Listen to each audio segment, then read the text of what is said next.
muri ubwo buryo. Oya jishamye na mbere sinovuga je ikintu igituma ndabikora cyane niko ndabikunda ndabikunda cyane ndabishiramo umutima wose ingufu zanje zose basi uramaze kubona yukora ikintu ukunda ico byo gusaba cyose uteza ugikora ego nico gituma rero ico bizonsaba cyose nzogikora kubera ndabikunda cyane. Okay, bwirira abandi bakobwa bari babitanguye bakaza muri industry ariko bagaca bayivamo nakaye kajambo babwira uno munsi ngira ngo biraryoshe ubabwira ati bagaruke canke bibandarize biryamiye ubanze ufate hit. Ico nababwira nuko je ndibaza umuntu yoba yarahevye nk'ibintu byo gukora nk'ibintu bya YouTube niko atashoboye kuronka ikintu cyitwa perseverance kwera bino bintu si ibintu basi bigusaba kwihuta ngo ndabikoze ngo ubwo nyene ngo ntembona gunyungu yavyo ni ibintu bigusaba perseverance. Rero hari umuntu wasanga nk'ubu nyamba yaraje akavuga ati nje ntera ndonka inyungu ntera mbona inyungu akaciyo nyungu atayibonye akaca biheba. Rero nico gituma nyamba wabijemo uzobiza mubizi ibintu vya YouTube urinze ubizamwo utegezwa kubiza mubizi. Nico gituma rero bigusaba perseverance. No muntu ndibaza yoba yarabihevye no mubwira abanze yige ikintu citwa perseverance. Baririmbyi nta kintu kiryoshe nko kubona mukora indirimbo zikamenyekana ku rwego mpuzamakungu. Umva rero umuti wabonetse Henko Sound ni studio iri kubica bigacika. Tubafitiye abahinyanyuzi mpuzamakungu banonosoye ivya beat making, voice recording, mixing na mastering biri ku rwego rudasanzwe. Muri Henko Sound tukaba dukora kandi ama publicity, dubbing na sound tracks ku bakora amareresi, ku bashaka nabo ko ivyabo bimenyekana bikamamara no mu makungu canke ku baririmbyi bashaka gukorerwa ibiganiro canke gukoreshwa ibiganiro. No tubafitiye Henko TV ibamenyekanisha. Tukaba dukorera mu ntara ya Gitega mukamufuza ico mubaza mu twakore kuri 61 46 84 48. Henko Sound niryo jwi ryo Burundi. Hello guys, mwese ndabahe miriwe canke mwaramutse bivanye n'aho muherereye. Nkuko bisanzwe ni STIVI TV ku bufatanye na Henko Hot Entertainment Company. Nkuko bizana bucabona ko ndi kumwe n'icamamare kazi uwo bitwa Rosette kuri Irakoze TV. Aho mubona rero yambaye neza aje gukora video no musize mbego uzoshira ko ryari vendredi video azoshira kejo vendredi. Rosette je mbonye waberewe usa neza ndavuga ati sinogenda ntakuvugishije kuri STIVI TV. Bazubwira abakunzi ba STIVI TV ingene wumva umereho. Bon, reka menda baramutse nibaze ko meze neza abafana bo kuri STIVI TV. Ndabaramukije abo kuri Irakoze TV nabo kuri Irakoze TV ndabaramukije. Mwiriwe canke mwaramutse bivanye naho muherereye. Hama nkuko mubibona ni fresh sana ndameze neza. Okay, Irakoze TV ndibaza wumvise ko ameze fresh kandi urabona ahagaze neza ku ka look gashasha aho ubona uno munsi ibintu ari wa neza. Irakoze TV wiyumva gute uno munsi turi kuwa kane waberewe usa neza wambaye gukorera du jour? Nezi je nibisanzwe. Okay, si cyane. Irakoze TV uri kubona gute kumbuga gurukana bumenyi kuri cyane kuri channel yawe ubona biriko bigenda gute?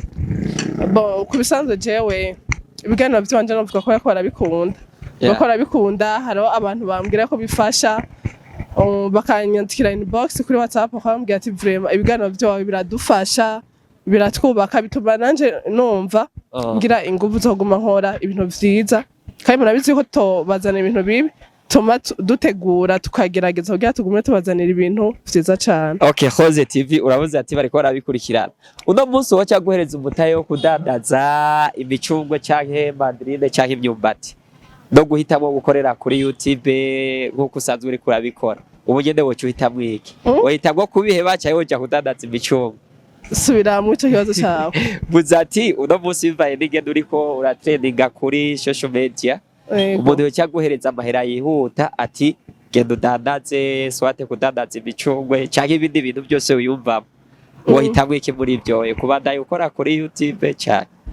Ngenda kubwire ikintu cyane na mbere kubisanzwe ibintu vya YouTube si ibintu bigufatira umwanya wose basi urumva icambere na mbere je ndi chef wa YouTube kuburyo urumva nabikora vyose kuburyo urumva kuri YouTube no hakorerako n'ivyo vyo kudanza ukwemera kurara utajyayo vyose nabikora kuko YouTube sinovuga ko intwara umwanya wose ibintu vyose ndavyemerewe kubikora après yayo. Okay, no munsi Rosette niwe mukobwa uri kuragaragara kuri social media cyangwa uri kuragaragara ku mbuga ngurukana bumenyi mu bakobwa b'Igitega. Wewe ufise energy, ufise imbaraga izi uri kurakoresha kugira ngo ubu uri kuvyitwaramo muri ubwo buryo. Oya jishamye na mbere sinovuga je ikintu igituma ndabikora cyane niko ndabikunda ndabikunda cyane ndabishiramo umutima wose ingufu zanje zose basi uramaze kubona yukora ikintu ukunda ico byo gusaba cyose uteza ugikora ego nico gituma rero ico bizonsaba cyose nzogikora kubera ndabikunda cyane. Okay, mbwirira abandi bakobwa bari babitanguye bakaza muri industry ariko bagaca bayivamo ndakaye kajambo babwira uno munsi ngira ngo biraryoshe ubabwira ati bagaruke canke bibandarize biryamiye ubanza ufate hiti. Ico nababwira nuko je ndibaza umuntu yoba yarahevye nk'ibintu byo gukora nk'ibintu bya YouTube niko atashoboye kuronka ikintu citwa perseverance kwera bino bintu si bino basi bigusaba kwihuta ngo ndabikoze ngo ubwo nyene ngo ntembona gunyungu yavyo ni ibintu bigusaba perseverance. Rero hari umuntu wasanga nk'ubu nyamba yaraje akavuga ati nje ntera ndonka inyungu ntera mbona inyungu akaciyo nyungu atayibonye akaca biheba. Rero nico gituma nyamba wabijemo uzobiza mubizi ibintu vya YouTube urinze ubizamwo utegezwa kubiza mubizi nico gituma rero bigusaba perseverance.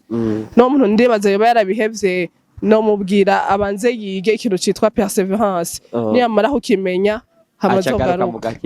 Rosette niki ubwiye abakunzi bawe uno munsi bariko baragukurikirana? Nobwira abakunzi banje bakomeze kunkunda kuko naje ndabakunda cyane bakomeze kugira amasabone bakomeze kugira amapartage ku bandi bantu kugira ibiganiro by'wanje bigume bikomera kandi rabonyene bagume bakomera ku nyigisho ziwanje. Okay, Imana iguhezagire. Guys, Rosette yari yavuze ati ntiyotora micro wibarabara. Uno munsi rero turi mwibarabara abantu bose bavuga. Basha. Nta kibazo twemeye vyose. Yari yumva yuko atohagarara ngo hamavuge ariko no munsi genda mutinyuye kandi bigenze fresh. Babwire yuko uri imbere ya Henko Pictures. Basha ndeka tunababwire kuri Henko Pictures. Baze bakora ama image meza ntenda kugana publicity byose bagira image meza umuntu wese akene aka image keza aze abiture ndaza muraza no kugira nimero munsi muri commentaire turazishirako.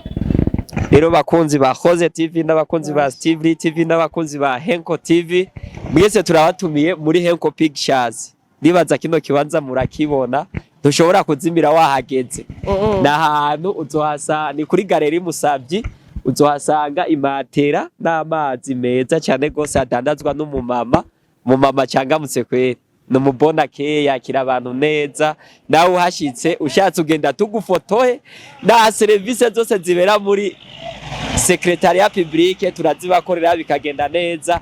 Rero mwese turabahaye ikaze ntimwongere kuyibwa ntimwongere kugenda kuba escrow ngaha hantu twizewe n'imatera ushatse baraguhereza grant yo kuyiryamako baraguha grant kumviza ko atabihere birimo hama bigaca bigenda neza. Rero karibu muri Henko Pictures muzohasanga service zose. Ciao ciao, bye. Baririmbyi nta kintu kiryoshe nko kubona mukora indirimbo zikamenyekana ku rwego mpuzamakungu. Umva rero umuti wabonetse. Henko Sound ni studio iri kubica bigacika. Tubafitiye abahinyanyuzi mpuzamakungu banonosoye ivya beat making, voice recording, mixing na mastering biri ku rwego rudasanzwe. Muri Henko Sound tukaba dukora kandi ama publicity, dubbing na sound tracks ku bakora amareresi, ku bashaka nabo ko ivyabo bimenyekana bikamamara no mu makungu canke ku baririmbyi bashaka gukorerwa ibiganiro canke gukoreshwa ibiganiro. No tubafitiye Henko TV ibamenyekanisha. Tukaba dukorera mu ntara ya Gitega mukamufuza ico mubaza mutwakore kuri 61 46 84 48. Henko Sound ni jwi ry'u Burundi.